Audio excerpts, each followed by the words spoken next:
principio básico de la sustentabilidad está en tres aspectos. El social, que tiene que ver con política, con sociedad, con cultura, con muchos aspectos. Tiene que ver con lo económico. Si algo no es económicamente viable y no genera sus propios recursos, tarde que temprano se va a colapsar. Y ecológico, si no es soportable ecológicamente, también se va a colapsar. Eso es lo que está pasando con nuestras grandes ciudades. O sea, no estamos equilibrando esos tres aspectos y por lo tanto no está funcionando. Hemos llegado a este punto crítico en el que nos encontramos como situación global. Entonces tenemos que empezar a innovar y empezar a hacer las cosas diferentes. Ahorita pues tenemos este problema de contaminación, este problema de pues una economía pobre, y si estos residuos que solo se han acumulado y están contaminando y están enfermando no están teniendo un impacto positivo, entonces pues es ahí donde tenemos que cuestionarnos y ver qué tenemos que cambiar para poder cambiar esa realidad. El derecho a la tierra, que la tierra misma tenga derechos, es parte de la revolución, es parte de la desesperación que se tiene por algún grupo de la población, por la falta de consideración que tenemos ante nuestro propio espacio natural.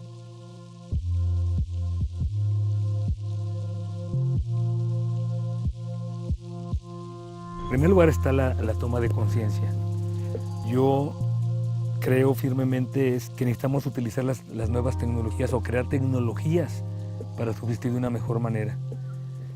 A mí se me hace que la tecnología se ha mal empleado. O sea, ahorita existe, no sé, una tecnología para destruir la Tierra 30 veces. Existen tecnologías de comunicación súper sofisticadas, sin embargo no existen tecnologías para mejorar la vida sin hacerle tanto daño al medio ambiente. Entonces yo creo que la tecnología debería dirigirse hacia ese sentido, hacia cómo preservar la vida de una mejor manera, con mucho menos huella de carbono, con menos contaminación. Yo creo que la única manera es haciendo grandes concentraciones, pero de una manera perfectamente diseñadas, con muchísima tecnología, que es lo que creo que en el futuro está por venir, ¿no? En un futuro, que espero que no sea muy lejano, sí visualizo ciudades que sean ciudades inteligentes, con áreas verdes, que es importante, ciudades que tengan una buena movilidad, ciudades seguras, ciudades no contaminadas. O sea, edificios inteligentes, pero no solamente desde el punto de vista electrónico, edificios que procesen su propia agua. Todo el agua que se consuma tiene que ser reutilizada al 100%, producir su propio biogás, producir su propia electricidad con sistemas de energía más renovable o menos contaminante de las que se utilizan ahorita. La revolución del tema de las Smart Cities y las ciudades inteligentes en sí tiene toda una base en una revolución de los derechos humanos que está ocurriendo sobre todo a nivel internacional, porque se generan documentos de impacto a los sistemas nacionales, y que este es un ejemplo de cómo recibimos esas resoluciones, como es el caso de las Naciones Unidas con su reciente Declaración de Quito, en la que establece la forma en la que tenemos que urbanizar, de qué manera podemos vivir armoniosamente en una ciudad después de todo el caos que hemos generado, de qué manera podemos hacer un espacio inteligente en el que podamos convivir, en el que podamos nutrirnos unos con otros y llevar a cabo nuestro proyecto de vida. Primero debemos de entender o debemos de considerar que una ciudad sustentable es aquella en la que se combinan prosperidad, equidad, equilibrio con el medio ambiente y un buen gobierno que le esté llevando, ¿no? Pudiéramos decir que esos factores forman parte de una ciudad sustentable. Ahora, para que esto ocurra, pues debe de haber una actividad económica que de alguna manera permita solventar tanto la forma de vida de las personas, el nivel de vida de las personas, como todos los cambios que se vayan dando en la parte de infraestructura. ¿Qué se necesita en la parte de infraestructura? Se necesita un adecuado manejo de aguas, se necesita un adecuado sistema de transporte que dé movilidad a las personas, pero a la vez que favorezca disminuir el uso, por ejemplo, de automóvil o de estos sistemas muy individualizados de transporte. Necesitamos transmisión de energía, principalmente energía eléctrica. Necesitamos sistemas de una gestión adecuada de residuos, y necesitamos sobre todo una planeación urbana eficiente que permita entender que hay espacios o que hay zonas en donde no es conveniente que crezca la urbanización, entender también que la forma en la que construimos debe de modificarse, debe de considerar algunos otros patrones de la naturaleza, la orientación, la iluminación, la parte de captación de agua, etcétera, y cómo incorporarla dentro de todo el proceso de construcción. Y otro punto importante en la cuestión de infraestructura es entender que los seres humanos necesitamos espacios para distraernos, para entretenernos, zonas de esparcimiento que de alguna manera también deben de buscarse y de conservarse dentro de una urbanización que se considere sustentable, ¿okay? Y eso pues requiere de recursos, requiere de alguna manera de medios que provean tanto los materiales para poder llevar a cabo toda estos cambios en la construcción, como de actividades económicas que solventen o que sustenten estos cambios, ¿okay? Por otra parte, la cuestión gubernamental es muy importante a la hora de estar hablando de estos sistemas o de estas ciudades sustentables. ¿Por qué? Porque en general quienes se van a encargar de administrar estos núcleos urbanos o estas zonas urbanas sustentables son algún sistema de gobierno que va a recaudar de todos una especie de cooperación, que son los impuestos, y de ahí van a aplicarlos para que se pueda ir sosteniendo, se pueda ir manteniendo la operación diaria y todos los cambios necesarios. Entonces creo que la parte de un buen gobierno es necesario dentro de la planeación de una ciudad sustentable, asegurarnos que quienes están tomando estas decisiones y quienes están ejecutándolas sean personas realmente comprometidas con el bien común. Pues lo que pasa es que las ciudades, yo creo que tenemos que empezar a diseñar ciudades desde cero. O sea, creo que como hemos venido funcionando, no solamente en los sistemas políticos, sociales, económicos, o sea, hemos visto que no han funcionado, se están colapsando. Igual las ciudades, no están funcionando las ciudades como deben de funcionar. Entonces creo que debemos de empezar a construir ciudades desde cero, ciudades sustentables, en el cual se considere los tres aspectos importantes de la sustentabilidad al 100%. El aspecto social, crear sistemas sociales que realmente funcionen, políticos y sociales, que creo que estamos ahorita en el inicio de un nuevo paradigma. Crear también, obviamente, la parte sustentable de la ecología y la parte económica. O sea, para que una ciudad sea sustentable, tiene que haber un equilibrio entre la economía, el aspecto social y el aspecto ecológico. Entonces tenemos que ir enfocados hacia allá. Ahorita las ciudades están muy deficientes, socialmente nos hemos dado cuenta que no están funcionando, hay gente marginada, hay gente con mucho poder adquisitivo, hay gente que no tiene nada, hay gente que tiene salud, hay otros que no tienen, hay gente que tiene dinero, otra gente que no tiene, unos contaminan más que otros y el aspecto ecológico pues está totalmente desequilibrado. Entonces para que esto pueda funcionar, pues sí, tiene que haber un cambio de paradigma total y que la misma sociedad empiece a crear estos nuevos sistemas de cómo vivir en áreas de mayor concentración, pero con mucho mayor equilibrio en los tres aspectos.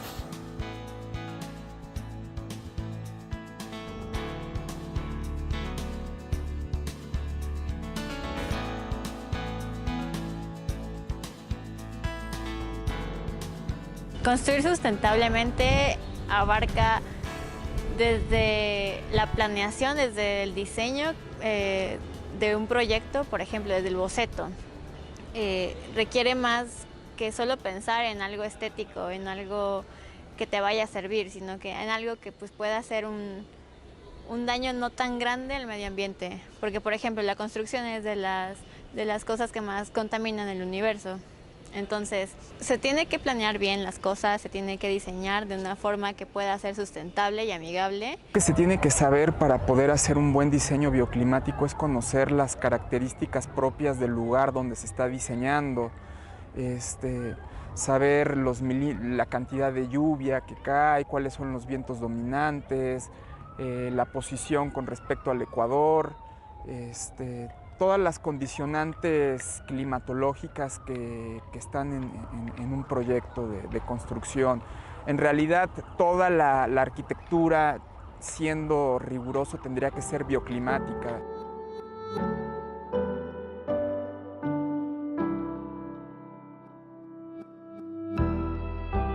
Thomas Jefferson lleva una trayectoria tratando de aprender y en ese proceso de aprendizaje mejorar las circunstancias en las que los edificios, que son la sede del aprendizaje de todos los estudiantes, se mejora.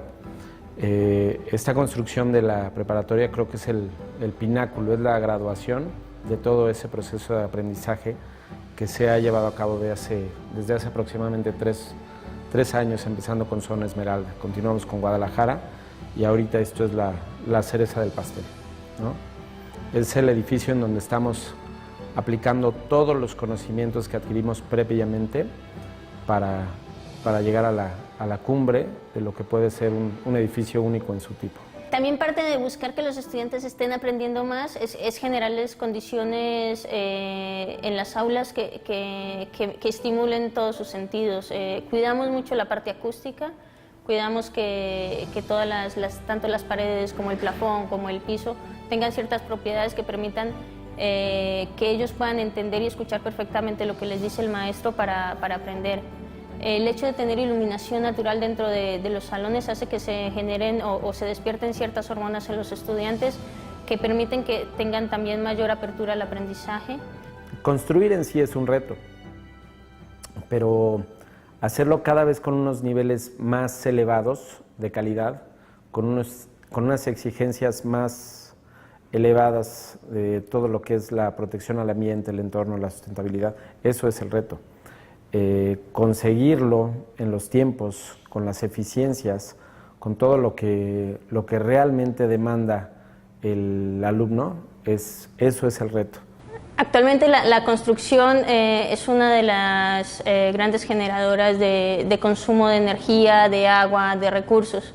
Tenemos que buscar que la construcción que generemos ahorita sea lo más sustentable en el mundo, que estemos generando ahorros, que estemos haciendo uso adecuado de todos los materiales, que no estemos desperdiciando el agua, y eso es lo que nos lleva a buscar edificios que desde el momento en el que están siendo diseñados y pensados sean sustentables y sean responsables con el medio ambiente. Se ha mencionado mucho que el edificio puede funcionar como una herramienta en el aprendizaje, un objeto de estudio, y es porque el mismo alumno, al caminar el edificio, puede darse cuenta de que hablar de sustentabilidad no es hablar de problemas ni de cosas imposibles de conseguir.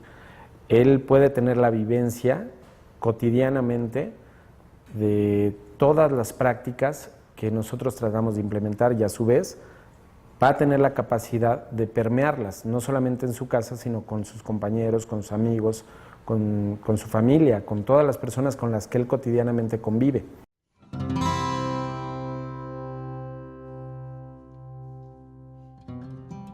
Y eso es lo que nos lleva a buscar edificios que desde el momento en el que están siendo diseñados y pensados sean sustentables y sean responsables con el medio ambiente.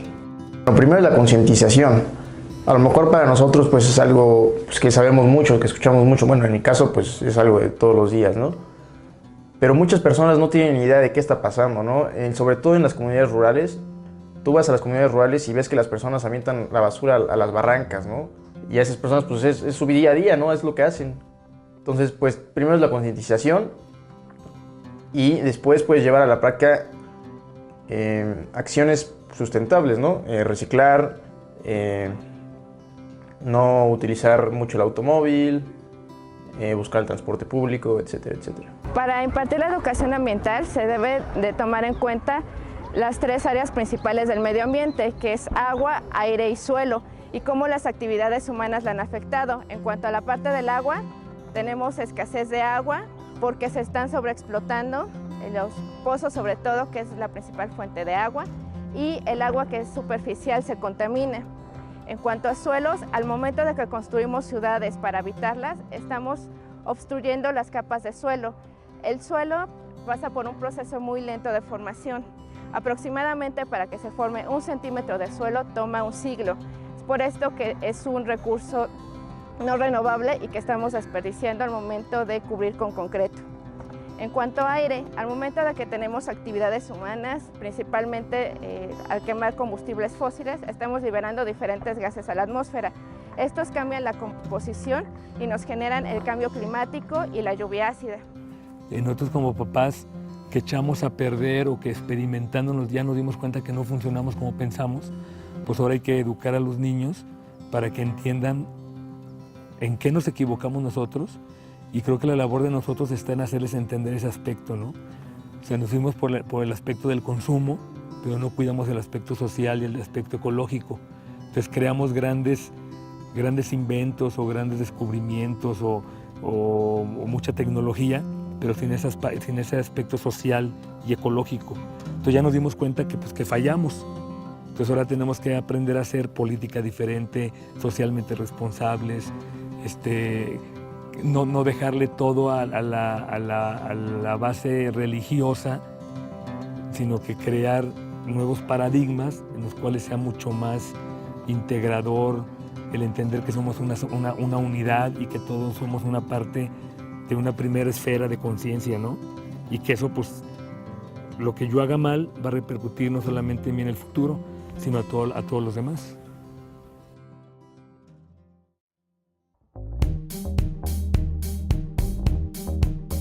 Actualmente vivimos en una situación en donde tenemos una total degradación ambiental. Sobre todo en los últimos 30 años se ha visto una degradación en los ecosistemas muy severa, sobre todo en la destrucción de los bosques, de las selvas, de los hábitats, para obtener materia prima para los insumos que se utilizan en la producción industrial y en lo que nosotros consumimos de manera diaria, ya sea como producto o como algún servicio.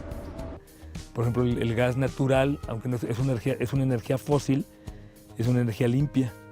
Entonces yo creo que los edificios tendrán que autogenerar su propia energía, ser autosuficientes, crear su propio huertos orgánicos dentro de los mismos edificios para ayudar a preservar la naturaleza.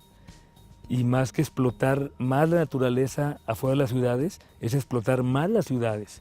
O sea, creo que hay muchísima energía que producimos como seres humanos y que estamos desperdiciando, y que las nuevas tecnologías tendrán que ver cómo aprovechar toda esa energía que desaprovechamos todo el día. La misma vida está desaprovechando la energía. O sea, producimos energía al vivir diariamente que estamos desaprovechando. Entonces la tecnología tendrá que ir dirigida hacia eso, más que a la comunicación, que está súper desarrollada, más hacia la destrucción, más a la construcción. Yo creo que es el futuro de la humanidad. Y obviamente cuando empecemos a entender que finalmente todos en sociedad somos uno, pues vamos a empezar a crecer también en conciencia y a preservar más lo que tenemos afuera de las ciudades. Como tal, no podemos dejar de consumir energía, entonces no solamente se trata de generarla, sino de volverse más eficiente. No es lo mismo alimentar, 5 focos incandescentes de 100 watts que alimentar 5 LEDs que consumen 10 watts cada uno. Consumes 1/10 parte de esa energía y obtienes el mismo resultado. Por eso es muy importante tratar de volverse eficientes energéticamente. Y vaya, no solamente es volverse eficiente. Esos 50 watts que estarías consumiendo con esos focos, estás quemando combustible, estás contaminando en menor medida, pero lo sigues haciendo. Entonces se tiene que buscar una forma en la que ya no se contamine. El gas natural, hablando de emisiones de gastos de efecto invernadero, es hasta un 70% más ecológico que la gasolina, ¿no? Entonces, lo que nosotros queremos implementar es poder convertir o adicionarles un kit de conversión a estos vehículos para que sean un tipo bifuel, tanto GNC, el gas natural comprimido, o gasolina, ¿no?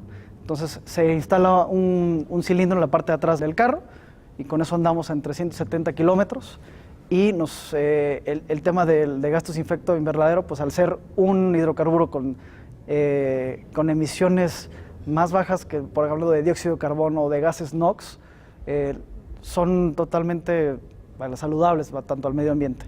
Tanto es así que esta conversión lo dictamina una unidad verificadora ante la norma federal de la CRE, que es la norma 11, la mexicana, y nos evalúa que este carro puede circular todos los días, ¿no? Hablando de la Ciudad de México.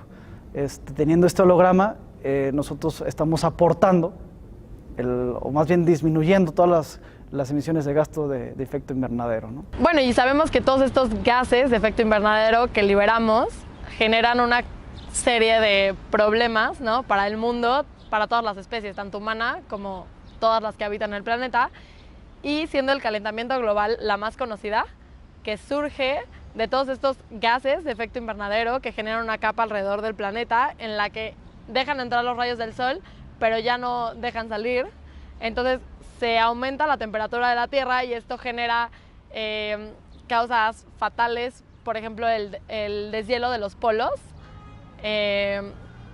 Estos son los congeladores de la Tierra, los que regulan la Tierra, y si se derriten nos vamos a ver en un grave problema. Ya nos estamos viendo en un grave problema. Por ejemplo, esto también, el derretimiento de los polos, genera un incremento en el nivel del mar y un cambio en el pH del mar y un cambio en las corrientes marinas que puede generar también huracanes, tormentas tropicales y otra serie de efectos en cadena que tal vez no los vemos a primera vista, pero sí que los genera. A lo que hemos investigado dentro de EcoGNB, yo creo que el tema de industrial sí se maneja, vaya, en grandes volúmenes, pero sabemos que la mayoría de estas industrias como que guardan o tienen esta manera de poder cuidar el medio ambiente. El transporte público, que son grandes masas de autobuses que igual y no todas están reguladas, que está todo el tema del huachicol, que es un combustible que también es totalmente, aparte, gasolina robada, que trae otros tipos de contaminantes, que quién sabe con qué unidades están puestos, que están circulando de manera diaria. Estamos hablando que son 12.600 taxis en el estado de Puebla, más 6.600 camiones de transporte público, de los cuales no sabemos si están totalmente regulados sí o no. Entonces, el tema, si atacamos directamente eso, vamos a disminuir hasta un 70% los gases de efecto invernadero.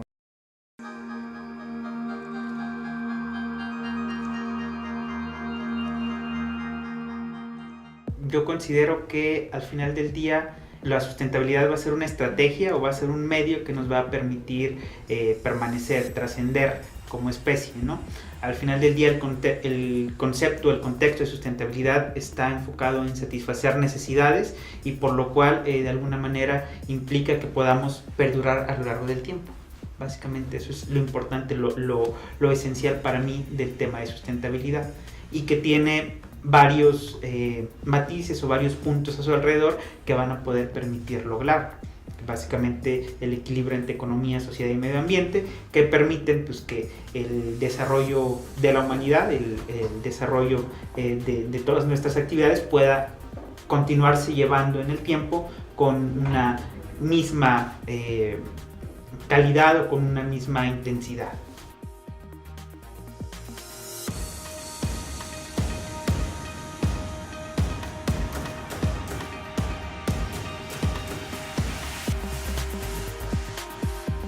Regresamos a casa y seguimos consumiendo productos.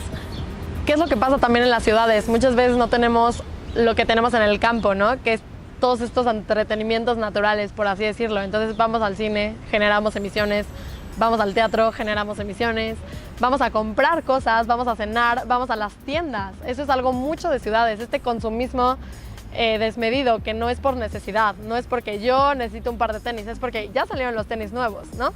Entonces, toda esta vida de moda, el mundo de moda, que no contempla toda esta parte natural, genera una necesidad en la persona de sentirse pertenecida a un núcleo y entonces genera consumismo solamente para generar bienestar.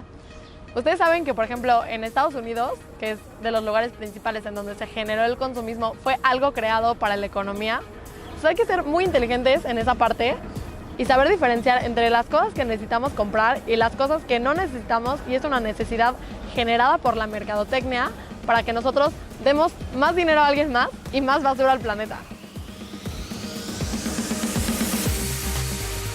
La cultura de consumismo que está generado después de la revolución industrial se hizo todo es fácil, todo es rápido, todo lo quiero rápido, barato y bien. Lo que pasa con la sustentabilidad es que tú no pones el tiempo de lo que se pueden fabricar o renovar las cosas. Tú nomás tienes que vivir al respecto a lo que es natural. Entonces la conciencia es que el humano es muy impaciente, lo quiere todo aquí, ya en corto, lo quiero bien. Y la sustentabilidad te dice, espérate, necesita su tiempo, lo vas a tener, pero a su tiempo. Y esa es la cultura que hay que cambiar, esa paciencia de no tener todo cuando tú quieres, sino adaptarte a que tú no eres la vara o el límite o la condición de los producción o de los servicios. Tú eres un usuario del planeta. El planeta es el que pone el límite de lo que puede producir. Entonces, si el humano se adapta a no ser el amo, sino a ser el usuario, ahí es donde ya puede haber una cultura de sustentabilidad. El tema preocupante, bueno, hablando de tema ya personal, o sea, a mí sí me llama la atención qué mundo le vamos a dejar a nuestros hijos o nietos.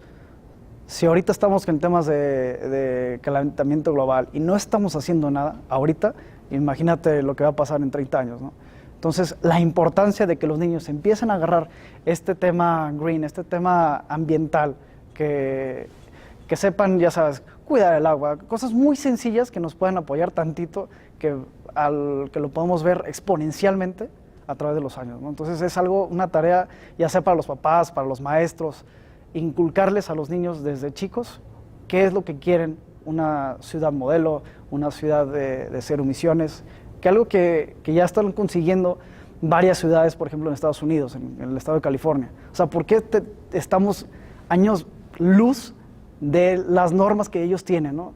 O sea, ¿por qué todo ya es verde? ¿Por qué el camión de basura es eléctrico? ¿Por qué nos hace falta tanto, ¿no? Entonces, es esa barrera que hay que romper y reducir ese paradigma que tenemos a través de los niños, a través de la educación, a través de estos foros que tenemos, ¿no?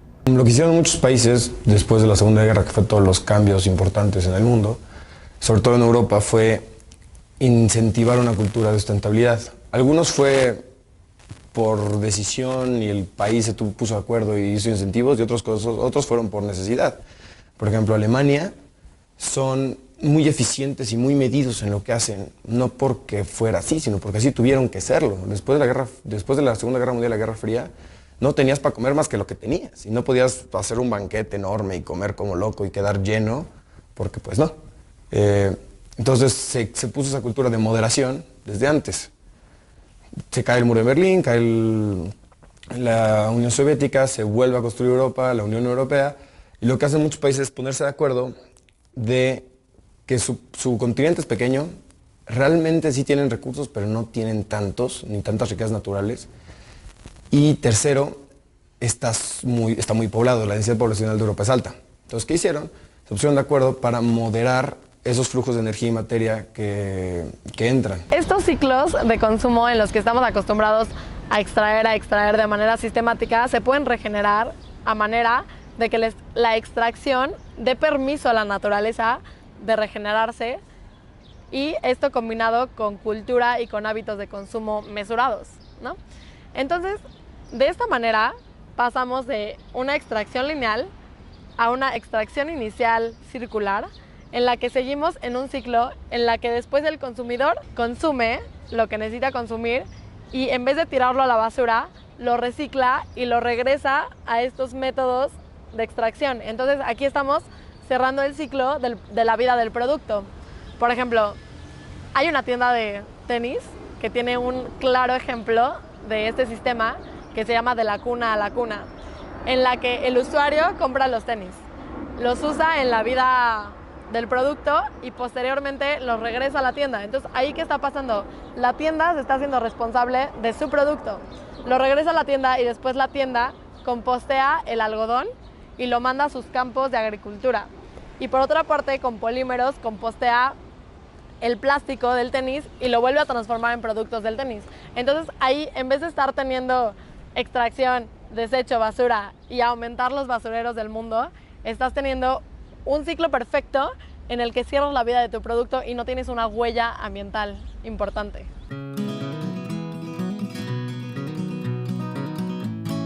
I think one interesting point in Scandinavia is that it actually, of course, there are big efforts in governments as well, but I would really look into cities, because the big emissions are created in cities, and that's the place where they need to be curbed. there we need to tackle them all. So the Finnish cities, Swedish cities, Norwegian cities, all of them, they have really ambitious climate goals. Reducing emissions, for example, by 40% in 15 years, 20 years, and so forth. So that's the interesting part about Scandinavia. We don't want our living standards to go down. So the cities of the future should be at least as good as they are today. So that's an important aspect to sustainability as well, because quite often still we think about sustainability as something that is kind of taking things away from us. But I think the key point is that how we can make cities that are actually as good as these today, maybe even better, but a lot more sustainable. I think that the new generation, actually we have some evidence of it, that the attitudes have already changed into more sustainable direction. But I think that the attitudes is not enough, because you have to make every sustainable move easy.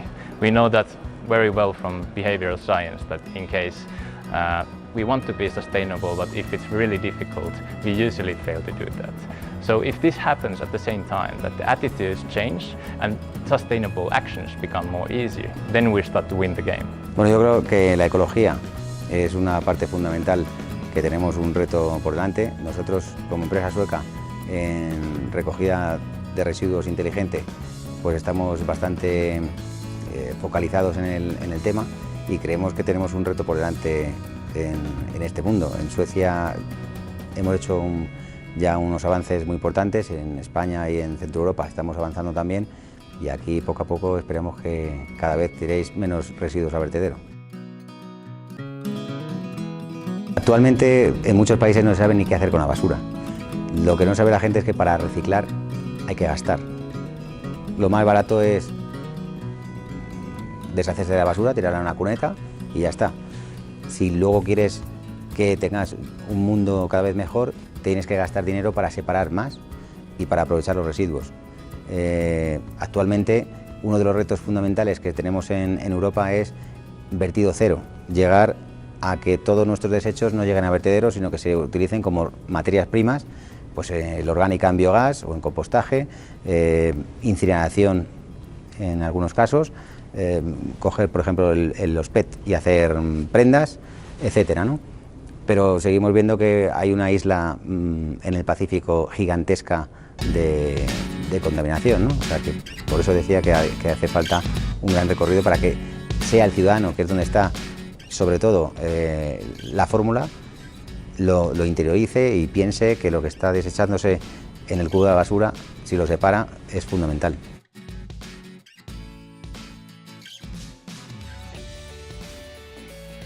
La buena noticia es que podemos seguir viviendo en las ciudades y no tenemos que ser los malos de la historia. Podemos hacer actividades diferentes y métodos de vida diferentes que impacten de una manera mucho menor el ecosistema y reduzcamos nuestra huella ambiental y nuestra huella de carbono. ¿Cómo es esa manera? 1. Vive cerca de tu trabajo. De esa manera te vas a poder ir en bici o te vas a poder ir en transporte público. Si no vives cerca, procura estar cerca de las estaciones de metro o de los lugares, digamos, para un buen transporte público. Eso es, yo creo, de las cosas más importantes. Otra cosa que podemos hacer es trata de un día entero no usar desechables. Eso es súper importante y no es tan difícil. Llévate tu termo. Si vas por un jugo en la calle, que te lo sirvan en tu termo. Si vas a algún lugar, que te lo sirvan en tu termo. Y otro recipiente de plástico. En ese recipiente de plástico también te pueden echar tus verduras, te pueden echar tu fruta y no necesitas más que una botella y un recipiente de plástico. Con eso dejas de contaminar muchísimo. ¿Cuánto calculas contaminar una persona de desechables y plásticos al día? ¿Más de 10 desechables? Imagínate multiplicado eso por los millones que somos, por ejemplo, solamente en el Distrito Federal. Es una cantidad impresionante de desechos que se van a tardar en degradar miles y millones de años.